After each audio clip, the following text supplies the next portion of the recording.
I'm feeling incredibly grossed out, so this may be hormones talking. I just gave birth a couple of weeks ago. Back in March, my husband and I bought an RV for $2,500 that needed new floors, some patchwork on the roof around the skylight windows, and some updated appliances. We worked on the RV all summer and sunk in over $4,000. Updated appliances are the only thing left to complete, but it's optional. Since we just had our baby though, that's being put on hold. But we still intended to complete it by next summer so we could go camping and travel around for a few months. That's why we got the RV to begin with. Now, my husband's sister Jamie, 38, is having marital problems apparently, and for whatever reason my mother-in-law thought it would be okay to tell Jamie she could have our RV since we aren't using it anyways. We're in no contact with Jamie following her running her mouth about us to the rest of the family because I refused to watch her dog for free anymore because I was heavily pregnant and her dog is a big, untrained nuisance. We haven't spoken to Jamie in at least 3 months. We went 100% no contact when we found out she was heavily trashing our names. So why mother-in-law would give our stuff to Jamie baffles me on many levels. Therefore, when mother-in-law came here and said, I told Jamie she could have your RV because she needs to get out of her house. We already have renovation plans for the camper. I was angry. I asked her why she would give away stuff that wasn't hers and why she would think this was acceptable.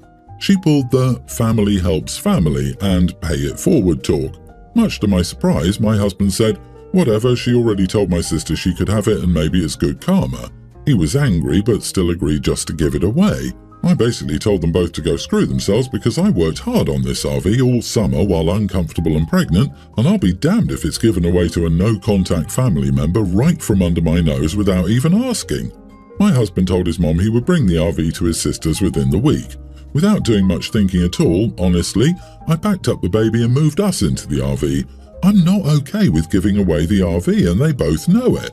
So I took the extreme route. My husband says I'm being overdramatic and that we can get another RV eventually. We can't afford to buy a new one come camping season. Am I the idiot? You have a problem with your boundary-stomping in-laws and your husband who just lets them. Why would your other in-law give anyone your RV? Much less one you've worked on for months. And why is your husband letting her walk all over him? So family helps family, huh? What has Jamie done to help you? She's having a fit because you don't want to watch her dogs and talking smack, and you're supposed to just give her an expensive RV? I don't think so. You are not the idiot. He's a coward who's clearly scared to stand up to mommy. OP, your husband is a doormat and will raise your child to be a doormat. Tell him no. Stay in the RV, as long as it's safe, and tell him you aren't coming back to him until he gets therapy for being a doormat.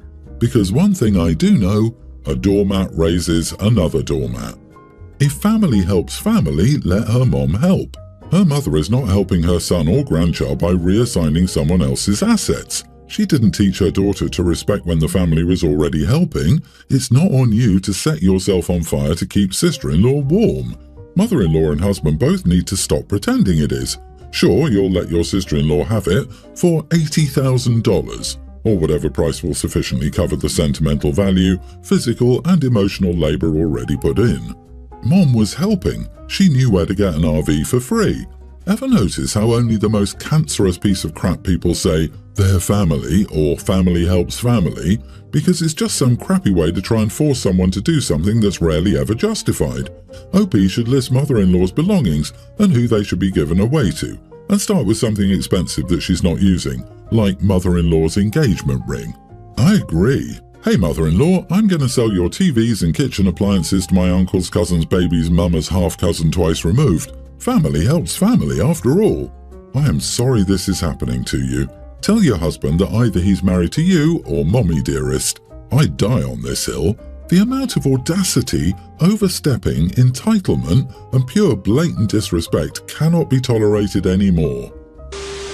Background info. My husband loves cooking. He goes all out for dinners, and even his lazy meals can sometimes seem extravagant, so our children have a mature palate. He especially loves when we have guests that when he goes all out, he plans his meal in advance and gets extremely excited. My husband and I had dinner with our friends and our kids. My husband made us Arabic salad and garlic bread on the side with mashed potatoes and braised duck served with a sauce. When everyone came, we had 3 parents and 7 children. My husband and I served everyone food and everyone complimented it, but my husband noticed one of my friends called Melissa's child Danny, young grammar school, not eating, so he asked him if he didn't like the food and he nodded his head no. Melissa chimed in and said he doesn't have a mature palate, and my husband said sorry, we have more mashed potatoes. Maybe you can eat it without the sauce. Melissa said he doesn't eat mash. My husband said fine, I can microwave or make him something quick. Melissa said thank you and told him frozen chicken nuggets would be good. My husband said, oh, we don't eat frozen food, but how about cereal, PB&J, grilled cheese or leftover spaghetti bolognese? And she said cereal. The next thing that happened was that my husband served the ice cream and carrot cake. Melissa's other son, Rob, pre-tween, said this ice cream was so good. My daughter, preschool, said, me and my daddy made it. We don't eat the store-bought crap, and everyone laughed. This is my fault. I was mocking my husband earlier, asking him what he was making, and he said ice cream, and I said sarcastically that we're too good for store-bought crap. It was a force of habit. I'm 100% sure she didn't say it with any bad intentions. Yesterday, I received a call from Melissa saying she felt like my husband and I were looking down on her, and mommy shamed her because we said we don't eat frozen food. I was just about to apologize because I never wanted to make someone feel mommy-shamed until this woman said she felt sorry for my daughter because she could already see my snobbishness and self-centeredness spreading to her because of that comment my daughter made about crap ice cream. And that is where I draw a line. I told her not to mention my daughter's name when wanting to address me and that she shouldn't worry about feeling inferior because she would never be invited to my home again. Our friend decided to get involved, and they kept saying that I should apologize because they didn't want to be left in the middle of it, and they felt like I was wrong because I should have known the food was too mature for a kid's palate. I honestly don't care. I have friends outside this friend group and honestly don't mind cutting them off. This might be an exaggerated reaction, but I'm very sensitive about my daughter and want to know if I'm overreacting. If you're fine losing your friend because you refuse to acknowledge that your daughter said something rude, fine. It was rude regardless of whether your daughter understood that it was or not. That means you are the one who should apologize. So yes, I think you are the idiot. It's pretty silly that your husband decided to make all this fancy food, knowing that more kids would be in attendance than adults. LOL, who in their right mind thinks, oh, we're inviting people with children over for dinner, let's make duck. LOL. I feel like it's totally fair that someone could interpret, we don't eat frozen food as opposed to, we don't have chicken nuggets as a dig. Your daughter also sounded like she was repeating something snobby that she'd overheard. Your friend is out of line for passing judgment on a little girl, though. I feel like everyone's the idiot here. Duck isn't that fancy. How do kids get a mature palate? By trying new foods. If you only serve them chicken nuggets, then that's what they'll be used to. OP's not the idiot. Melissa stepped way over the line insulting OP's daughter. OP was already being gracious by offering alternatives. Melissa has adequacy issues and feels bad for feeding her child frozen foods. It bothered her because I'm sure she sat in bed thinking, should I really let my kid eat chicken nuggets for the 20th time this week, or let him starve? So, background. I dated Max in high school for around a year. My family life was awful and his parents helped me at that time. After the breakup, they didn't cut me off even though I know it caused some issues with Max. When I was kicked out at 17, they took me in. Long story short, I see them as my parents and they see me as their kid. I'm close to their daughters and have been attending family events for a few years. Max is getting married to Cindy. I've met her a few times and I thought she was okay before this.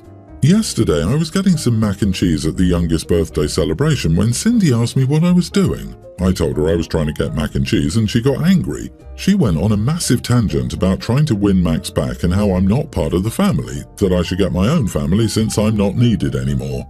I told her I wasn't going anywhere and she needed to live with it. I've been part of this family for 10 years at this point. She ran off after that.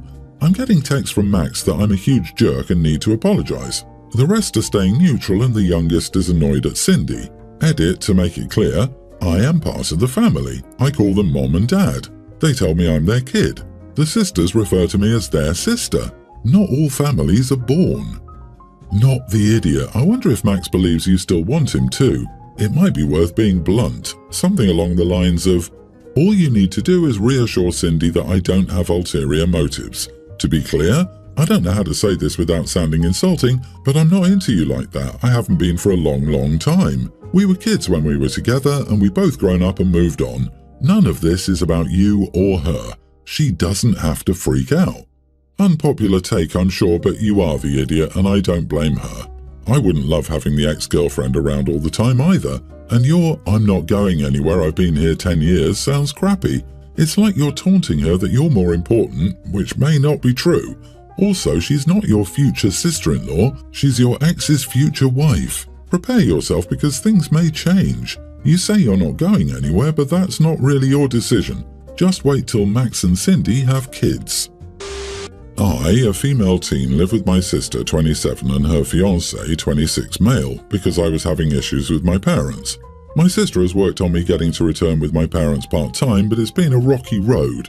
I love my sister, but her fiancé likes bossing me around, so I always go to her before doing anything. Even then, he still punishes me. A week ago, I asked my sister for the shoes I wanted. She initially said no, but eventually caved. A few days later, I can't find the shoes anywhere, and I asked her fiancé where they are, and he says he took them back. I asked my sister, and she said it was because I didn't do the dishes as she'd asked, and that I'd pressured her into doing it in the first place, and she was tired of me not doing chores. Her fiancé comes into my room later and says that my sister is having a hard time right now, and I need to stop pressuring her into getting me things, and that I need to pull my weight or I'll stop getting allowances too. A few days later, my sister and I were arguing while I was driving us home from my parents' house, and she kept on asking me to pull over, which was only stressing me out more. I was trying to pull over, and I ended up totaling her car. When her fiancé found out, he was only concerned about her and whether or not she was okay. She wasn't hurt badly, just a mild concussion, a dislocated shoulder and some stitches. I broke my wrist and got a total of 16 stitches. He took a week off to care for her while he made me go back to school the next day. She got a bunch of get-well-soon gifts, new pajamas, a nice blanket, and a stuffed animal. Well, fast forward another day and her boyfriend asked me to help with dishes since the dishwasher was broken and I hadn't made any dirty dishes that day. I told him that and he looked baffled, but then asked me to scoop the cat litter. I said that it was my cat and he said I needed to help out. So I went up to the bedroom to tell my sister what was going on, and he was telling me to leave her alone, but he was bossing me around. I woke my sister and told her what was happening and she started sobbing. I was initially happy because I thought she was mad at her fiancé too, but then she was all like, "Jack, I can't do this anymore. I tried so hard to be there for her." She was talking about me and not being able to handle me anymore, and her boyfriend's comforting her and telling me that I need to leave her be for a while. I didn't see her for a few days since she'd locked herself away in her room, and then I saw her in the kitchen yesterday after school. I told her that her boyfriend hates me and is trying to taint her opinion against me to get rid of me, and she said that she loves me and her fiancé loves me and that I need to grow up because she can't take this attitude anymore. I feel like I'm being reasonable here and her fiancé is being an idiot. Am I the idiot? You are the idiot, and I suspect there's probably a good reason you're living there and not with your parents. You sound like an entitled kid. You are a kid who doesn't want to help out around the house when asked. She's now fed up with you too, and from the way you describe everything, I don't blame her. She wasn't hurt that badly, just a concussion and a dislocated shoulder. It's appalling that OP sees nothing wrong with totaling her sister's car, hurting her, trashing her house, stealing her shoes and waking her up to complain. OP, stop and really think about your life and how you've made yourself completely unwelcome and not one but two separate households. Also, she complains because her sister is getting her own fiancé's attention, but then she's also happy because she thought her sister was mad at him. Tell me you need therapy without telling me you need therapy. The fiancé sounds like a rock star, the sister sounds like a saint, OP sounds like a spoiled idiot. I feel I'm being reasonable here. Please look up the definition of reasonable because you obviously need help understanding the meaning of the word. We just had people over to the house for my 45th birthday. I reached my 30s without getting married and then I met my wife, 29. She's perfect for me. She's the most beautiful woman I've ever met and she's so much smarter than me it's embarrassing sometimes. She's amazing, but she has one weird hang-up. She thinks some of my hobbies are immature, which is fine. She can be the mature one in our relationship. We have 2 kids, young grammar school age. I never thought I wanted kids, but now I know I couldn't live without them. They tried to get me a present for my big birthday, so we went to Toys R Us and got me a sweet Lego set. Then I helped them wrap it up so I could open it up at our party. All the guys were jealous of my new Lego set. I got some nice golf stuff and very nice bourbon, but all the guys could talk about was my new Millennium Falcon. For some reason, my wife decided to take the credit from the kids. She told everyone how she got it for me because I'm such a little boy. Our kids heard her and were confused because they knew she wasn't involved. They told everyone how they took me to the store to find something I would love. They even each put in some of their own money, $10 each, to buy my gift. The guys asked me about it. I told the truth that my kids and I had bought it and that my gift from my wife was new golf clubs. She's upset that the gift she got me wasn't the one everyone thought was the best. She said I should have made it shift from the family and not just the kids. I told her that the gift was terrific, that I'd be using them for years and that I appreciated her getting me something useful. But I said that the kids had chosen to get me a toy and that she shouldn't try and take credit. She says I didn't have to exclude her from the toy shopping, and I didn't need to tell people she wasn't involved in buying me my toy. I didn't. She's told me in the past that it embarrasses her that I play with toys. Not the idiot. If your wife didn't want the truth to come out in detail, she should have kept her mouth shut and not spent the evening explaining how she chose this gift. She finds your hobby immature, but she may change her mind because other people have shown an interest. I thought she was the mature one between the two of you, but if you do the math, she's 29, the older kid is young, so… Man, your wife tried to steal the thunder from under your kids. That's just shameful. She didn't think the kids, old enough to understand, wouldn't speak up. Ah, that's laughable. She looked much worse lying about taking the credit from the kids than keeping quiet about it. This is why she's more upset about the situation and blaming you for admitting the truth than admitting she screwed up. She got embarrassed by herself.